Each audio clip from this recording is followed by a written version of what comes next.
ஆசி படத்தினுடைய டைரக்டர் பேசுகிறேன், வீரபாண்டியன். இந்த படம் வந்து பார்த்திங்கன்னா அண்ணன் தங்கச்சி பாசமான படம். அதில் தங்கச்சிக்கு டியூஷன் சொல்லி கொடுக்குற வாத்தியார் டீச்சர் அம்மா, அந்த டீச்சர் அம்மா மேலே இவருக்கு காதல் வருது.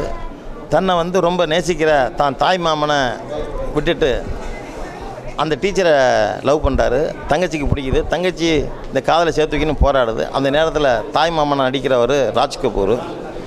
அவர் வந்து அந்த பொண்ணை அடிக்கிறாரு. அடித்த உடனே செத்தம்மா நடிக்குது. நடித்த உடனே ஐயோ செத்து போச்சு அப்படின்ட்டு அந்த பொண்ணை வந்து தான் சிலையெல்லாம் செஞ்சு வெளிநாட்டுக்கு ஏற்றுமதி பண்ணுவார். அந்த சிலை செய்கிற ஃபேக்ட்ரியில் வந்து இந்த பொண்ணை வச்சுருப்பார். சிலையாக இருக்கும். சிலையாக இருந்து இந்த காதலுக்கு யாரெல்லாம் எதிரியோ அவங்களெல்லாம் வந்து பழி வாங்கி கடைசியாக அந்த காதலை சேர்த்து வைக்கும். அதுதான் ஆசி. 3 சாங் ரொம்ப அருமையாக வந்திருக்கு. ஃபைட் நல்லா இருக்குது. எஸ்பி வெங்கடேஷ் சார் ரொம்ப பிரமாதமாக சாங் பண்ணியிருக்காரு. நீ படத்தை பார்த்து நீ தான் சொல்லணும். பேய் கூட நாங்கள் எடுத்துருக்கோம். தாலாட்டுனான்னு பாடம் சாங்குங்கிறது பார்த்திங்கன்னா அந்த படத்தில் பேய் உண்மையான பேயோடு எடுத்துருக்குறோம். அந்த படத்தை பார்த்தான்னு தெரியும். அந்த படத்தை பாருங்கள், அதுக்கப்புறம் எனக்கு சொல்லுங்கள். ரொம்ப நல்லா வந்து சின்ன குழந்தை ரொம்ப நல்லா அடிச்சிருக்கு. தேங்க்யூ. எல்லாருக்கும் வணக்கம். டைரக்டர் அங்கிளுக்கும் வணக்கம். என்னோடய பேர் வர்ஷிகா. நாங்கள் ஆட் பண்ணுறதுக்குன்னு வந்தேன். அப்போ வந்து ஆசி படம் இந்த டைரக்டர் போய் பார்த்தோம், டைரக்டர் அங்கிளை போய். அப்போ வந்து ஹீரோவோட தங்கச்சியாக போடலான்னு சொன்னாங்க. நானும் பண்ணேன். அது கொஞ்ச நாள் பிறகு இப்படி மாதிரி சொன்னாங்க, பேயா பண்ணுறியாம்மான்னு.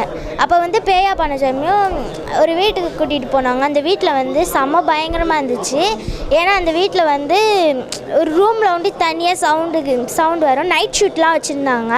எனக்கு அப்படி இருந்தால் கூட நல்லா பயமாக தான் இருந்துச்சு. ஏன்னா சவுண்ட் அந்த கதவு சவுண்ட் வந்து ரொம்ப சத்தமாக கேட்க சமயம் ரொம்ப பயமாக இருந்துச்சு. பேய் சவுண்ட்லாம் கேட்டுச்சு.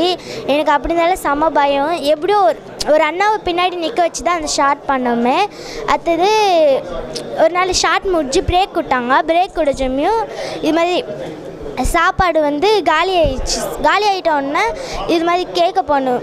ஒரு கோயில் பூசாரி ஐயா வந்துட்டோன்னே இது மாதிரி சொன்னோம், இது சாப்பாடுலாம் காலி ஆகிடுச்சு, எங்கே போச்சுன்னே தெரியலை. அந்த கோயில் பூசாரி ஐயா தான் சொன்னாங்க, இது மாதிரி சாப்பாடுலாம் பேய் சாப்பிட்டுட்டு போயிடுச்சுமான்னு. என்ன சொல்கிறீங்க? ஆமாம்மா, பேய் சாப்பிட்டுட்டு போயிடுச்சுமான்னு. அப்போ தான் என்னோடய மனசில் உறுத்துச்சு. நானே ஒரு பேய் படம் பண்ணி நான் என் மேலே ஒரு பேய் இருந்து இந்த படம் பண்ணியிருக்கேன். அதுதான் ஆசி படம். அதில் ஒரு பாட்டு உண்டு, தாலாட்டு நான் பாட சின்ன தாயே நீ. அந்த பாட்டு நல்லாயிருக்கும். உங்கள் ஃபேமிலியோடய ஆசி படத்தை வந்து பாருங்கள். நன்றி. கலக்கல் சினிமா நேயர்களுக்கு வணக்கம். என் பேர் ஜெகா. நான் ஆசி படத்தில் ஹீரோவாக பண்ணியிருக்கேன். இது எனக்கு 3வது படம். ஞானக்கிருக்கன், ஆனந்த பௌர்ணமின்னு 2 படங்கள் பண்ணியிருக்கேன். ஆசி படம் பொறுத்த வரைக்கும் பார்த்திங்கன்னா இது வந்து ஹாரர் பேஸ்ட் ஜானர் தான். இதில் வந்து full and full horror base தான். பட் இருந்தாலும் ஒரு விஷயங்களை கொண்டு வந்திருக்காரு நம்ம டைரக்டர் வீரபாண்டியன். லைக் அவர் கதை சொல்லும்போதே பார்த்திங்கன்னா அதில் வந்து ஃபுல்லாக பேய் அப்படின்ற பயமுறுத்துகிற விஷயங்கள் அது மட்டும் இல்லாமல் ஒரு காமெடி, ஆக்ஷன், சென்டிமெண்ட், ரொமான்ஸ், இந்த மாதிரி ஒரு கமர்ஷியல் படங்களுக்கான விஷயங்கள் நிறைய கொண்டு வந்திருக்காரு. நிறைய பேர் ஸ்டார்ஸ் ஒர்க் பண்ணியிருக்காங்க. Raj Kapoor sir, comedian Aarthi, Crane Manohar, அந்த மாதிரி நிறைய பேர் ஒர்க் பண்ணியிருக்காங்க. ஸோ ரொம்ப இன்ட்ரெஸ்டிங்காக எடுத்துகிட்டு போயிருக்காங்க. கண்டிப்பாக பார்த்து என்ஜாய் பண்ணுங்கள். தேங்க்யூ. நிறைய ஹாரர் படம்லாம் வந்திருக்கு.